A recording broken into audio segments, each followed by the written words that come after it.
Assalamualaikum warahmatullahi wabarakatuh. Bismillah, alhamdulillah, wassalatu wassalamu ala rasulillah wa alihi wa sahbihi wa mawalah, wa la hawla wa la quwata illa billah, amma ba'd. Pemirsa MTV yang dirahmati oleh Allah, kita semua ini mempunyai dua status yang tidak bisa terpisahkan. Yang pertama, kita sebagai warga negara Indonesia. Dan yang kedua, kita sebagai umat Islam, Muslim. Sehingga dalam aktivitas kita sehari-hari, tentu kita pasti berislam dan berindonesia. Berislam maksud saya adalah kita pasti melakukan aktivitas-aktivitas yang berhubungan dengan agama kita Islam. Berindonesia maksudnya adalah tentunya setiap hari kita tidak akan pernah terlepas dari tradisi, adat istiadat, kebudayaan yang sudah ada di negeri kita Indonesia. Lalu bagaimana Islam memandang sebuah tradisi atau kebudayaan? Memang agama dan budaya harus dipisahkan, dibedakan. Mana yang agama dan mana yang budaya. Sehingga jangan sampai kemudian kita berpikir bahwasanya kalau agama tidak bisa digabung dengan budaya atau sebaliknya. Ternyata Islam tidak seperti itu. Rasulullah SAW pernah suatu ketika pada hari raya beliau masuk rumah, dan ternyata di rumah beliau Sayyidah Aisyah radhiyallahu anha sedang bersama kedua temannya, yang mana mereka bernyanyi-nyanyi dan memukul-mukul rebana. Ketika Rasulullah SAW masuk, Rasulullah membiarkan saja mereka terus menyanyi dan memainkan rebana itu. Rasulullah SAW tidur, namun tidur Rasulullah SAW tidak menghadap kepada mereka. Sayyiduna Abu Bakar As-Siddiq radhiyallahu an, yang merupakan ayah dari Sayyidah Aisyah, melihat Rasulullah masuk rumah, namun ternyata nyanyian-nyanyian itu masih terdengar. Akhirnya Sayyidah Aisyah radhiyallahu anha diingatkan oleh Abu Bakar As-Siddiq radhiyallahu an, amizmarus syayatin indan nabi. Apakah seruling setan diperdengarkan dekat Rasulullah sallallahu alaihi wasallam? Bagaimana respon Rasulullah sallallahu alaihi wasallam? Rasulullah kemudian bangkit dan mengatakan, "Da'huma ya Abu Bakar, fa innahuma fi yaumil 'id." Biarkan saja wahai Abu Bakar, karena keduanya di hari raya, dan hari raya adalah yaumus surur, hari kesenangan, hari kebahagiaan.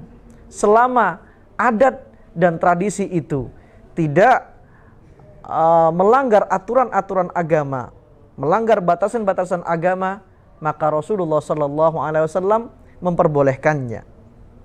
Dalam riwayat yang lain atau kisah yang lain, Rasulullah SAW mempersilahkan orang-orang Habasyah menari tarian-tarian Habasyah di Masjid Nabi Muhammad SAW. Saat itu Rasulullah SAW memanggil Sayyidah Aisyah, "Wahai Aisyah, maukah engkau melihat tarian-tarian orang Habasyah itu?" Karena rumah Rasulullah SAW dekat Masjid Nabawi, sehingga hanya membuka jendela saja sudah terlihat apa yang ada di dalam masjid.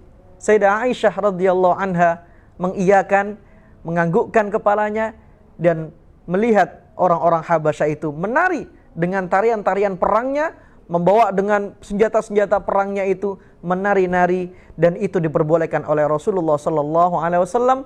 Bahkan Rasulullah SAW mengatakan, "Apakah kamu sudah puas wahai Aisyah?" "Iya Rasul, saya sudah puas." Sehingga tarian dan nyanyian selama tidak merusak dan tidak berdampak negatif itu diperbolehkan oleh Islam, seperti yang tadi dicontohkan oleh Rasulullah SAW. Selanjutnya, ma'asyiral muslimin, pemirsa MTV yang dirahmati oleh Allah, banyak sekali kita berislam dan berindonesia. Kita berislam, kita sholat, namun pakaian sholat kita menggunakan kemeja, menggunakan sarung, dan ini merupakan berindonesia. Apakah ada fatwa ulama yang mengatakan bahwasanya orang yang tidak memakai jubah maka sholatnya batal? Tidak. Orang yang memakai sarung, orang yang memakai kemeja, selama menutup aurat bagi yang laki-laki, maka itu sah dalam Islam. Maka inilah kita selalu berislam dan berindonesia. Contohnya lagi bahwasanya nanti pada bulan Ramadan ini atau mendekati Idul Fitri, kita menunaikan zakat fitrah. Zakat fitrah kita dengan beras. Padahal Rasulullah sallallahu alaihi wasallam, para sahabat juga radhiyallahu anhum, zakatnya dengan kurma atau dengan gandum.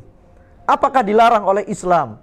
Tidak ada satupun ulama, baik dari mazhab apapun, yang melarang atau membid'ahkan atau mengharamkan zakat fitrah dengan beras.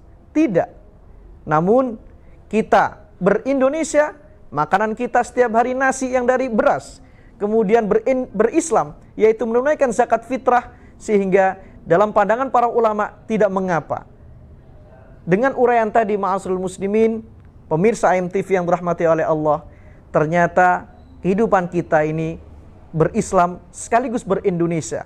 Selama tradisi, budaya, adat istiadat itu tidak mendobrak atau tidak melanggar batasan-batasan agama, maka itu diperbolehkan oleh Islam. Semoga bermanfaat. Setiap hari kita berislam, berindonesia. Semakin cinta Islam, semakin cinta Indonesia. Walafu minkum, mohon maaf. Wassalamualaikum warahmatullahi wabarakatuh.